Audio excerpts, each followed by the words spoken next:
Hi ka Pretty Print, another printing serye na naman tayo. Gagawa nga ako ng notebook ng anak ko. Tingnan nyo nga itsura ng notebook niya sa occupational therapy niya. Year 2021 pa nga yan kaya ganyan na ang itsura niya. Sa mga di pa nga nakakaalam, diagnosed ang anak ko ng speech delay kaya need niya mag-occupational at speech therapy. Panoorin nyo na lang nga video ko kung paano ko ginawa habang nag-e-story time ako. 3 years na nga kami nagte-therapy at kung tatanungin nyo ko kung may improvement anak ko. Ang masasabi ko lang ay oo. Hindi pa talaga siya nakakapagsalita ng diretso pero nakakausap at naiintindihan na namin siya di tulad dati. Nosebleed nga lang dahil English speaking siya haha. Tiyagaan lang talaga at malaking sakripisyo. At sabi nga nila di ba trust the process. When the time is right, the Lord will make it happen. Isaiah 60:22.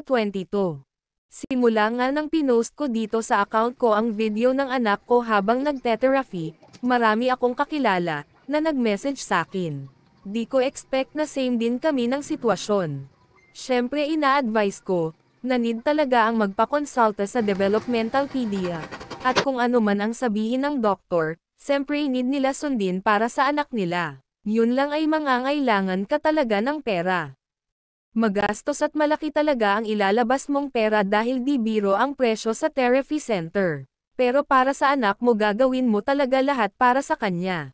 Sa 3 years nga na pagte-therapy namin, unti-unti na namin nakukuha ang bunga. Sabi nga nila malayo na, pero malayo pa kaya naman laban lang. Kaya sa mga mommy dyan na may napapansin sa development ng anak nila, wag na kayo mag-in denial pa kung may pera naman din kayo. Walang masama kung magpapatingin tayo sa mas may kailaman. Sana may natutunan kayo sa video ko at sa story time ko. Patapos na nga pala ang notebook na ginagawa ko. So paano hanggang dito na lang muna mga ka-Pretty Print. Paalam.